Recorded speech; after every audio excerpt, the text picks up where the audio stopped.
and I am the new CEO at HART. Thank you all for being here. So it is day 1.5 for me at HART and on the job.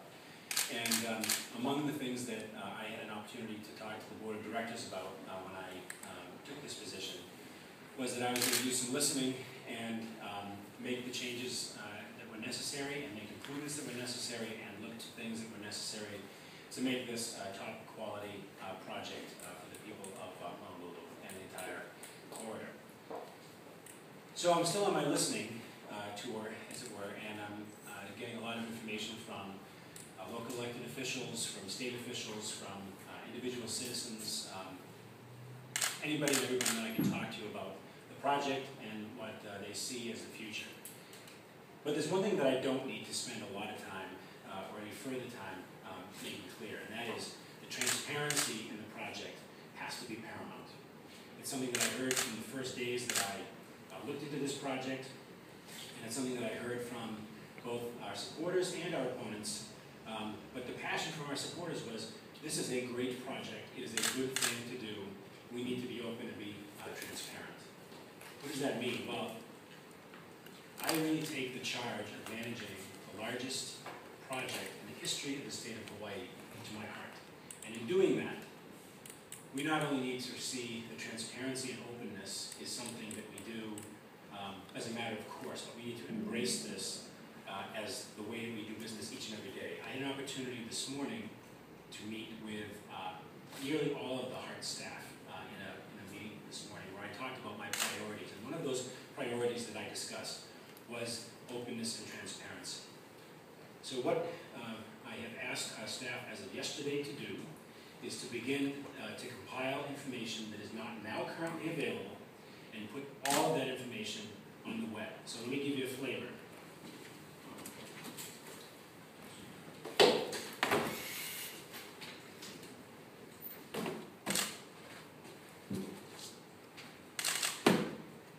Okay, here's an example. This is simply the index of the administrative record that has been talked about over the last several weeks and months. That administrative record that the judge is looking at in examination of the case. And again, this is just the index. The entire document is over 150,000 pages. This, as of today, is going to be put on our website, and in the coming weeks, it's not just going to be put up there in a way that's cumbersome and difficult or impossible for you on behalf of the citizens or the citizens themselves to access. It's going to be searchable, and it will be accessible and easy to use. In addition, I have asked so far that all memorandums of understanding and agreements with all of the city and state agencies, planning documents, engineering documents, project designs, safety and security plans, real estate acquisition updates, and correspondence with the FTA, including from the CEO's office, be put online and available. And what I would say to you is that we can, as we do that, make that information available to you in the media so you know what's new, and periodically we'll give you updates as new information is added. So you don't have to guess and you don't have to search. It's going to be there. And that is important because, as I said to our staff today, we're not spending private dollars, for a private business. These are public taxpayer dollars that are being spent for a public purpose, an important public purpose. And at each step of the way, as is appropriate and we're able, we're going to make the information that we have available to the public so they can judge our work.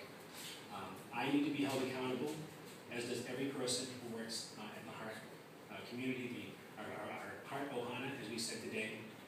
We feel very passionately about the work we're doing, but if we don't communicate and if we don't share information, it engenders distrust.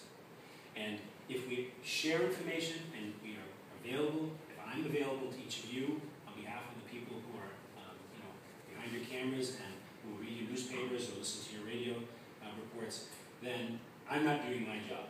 And so the reason that I'm here on day 1.5 in front of you, and you'll see more of me, is because it is my intention and my promise and my pledge that I will be available to answer what questions I can. And that we're going to make sure that whatever information that we have is available to folks. So this is the first of what I hope to be many press conferences or availabilities not have happened in the past. It's going to happen as a matter of course now. I'm going to make sure that every person here has an opportunity. I know I'm sitting down with a number of you individually in the coming few weeks, but as things happen in the project, I want to be as open and available and accessible. And again, it's a passionate plea that I heard, not just from people who were sort of gainsaying us on the opposition side, but people who are actually supportive of the project, saying, come forward, it is a good thing. People made very difficult decisions a number of years ago to raise a tax on themselves, to change the charter, right? And to do these things, then our job is to continue to say, you did them for the right reason, and we're going to do the best job we can. So that's really why I'm here specifically today. But I'm also available right now for whatever questions. At day 1.5, you'll have some mercy on me that I can answer. Whatever I can't answer, I have folks back at the staff office that we will get those information and those answers to you as well. But I want to set the bar high, and I want to live up to those expectations beginning today. So thank you. And now I'd be happy to take any questions you have about what we're doing with the website, administrative record, other documents, or any other questions you might have. What's the latest on the timeline for the submission of the updated financial plan to the FDA and then also the full application for FFGA? I actually have a meeting beginning at 8 o'clock tomorrow morning, which includes a regular meeting, I'm told, that includes folks from FTA, Washington region, and here, our project management oversight entity, which is hired by the federal government to manage that, arrived today. I had a very brief meeting with them this afternoon. So I'll be in a better position to give you a more definitive answer after tomorrow's meeting, but I believe that the current thinking is sometime in the May timeframe. For the FFGA. That's right. The previous timeline that Toru had presented to the City Council was late March or early April for the financial benefits to them as well. Were those turned in, or are they coming? My understanding is that that is part of what's being reviewed or previewed to the folks at FTA. Yes. Is this push for transparency aimed at sort of turning around the slipping public opinion, or is that part of that effort? It's aimed at doing the right thing for the right reasons. Any job that I've ever held in the past, and most of my positions have been in the public sector, I have seen time and again that if you are in the public sector, you hold a public trust, and the minute that you kind of do this, people think that there's something bad on the other side of that piece of paper, when often it isn't, and people are just afraid. Look, this is a very large and complex project, and we're just embarking now and soon on building this thing. Anyone who's looked at any projects knows that whether you renovated your kitchen, or whether you tried to do some work in your backyard, or whether you tried to work on a major construction project, there are going to be issues and hiccups along the way. It is inevitable, with big, complex projects.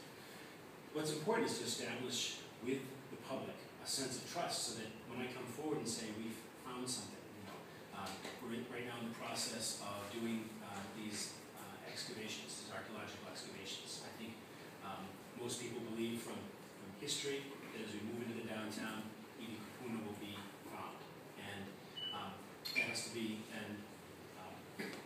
dealt with in a very respectful fashion, and we need to do that homework now so that we can do that in a respectful fashion, but hopefully not hold up future construction.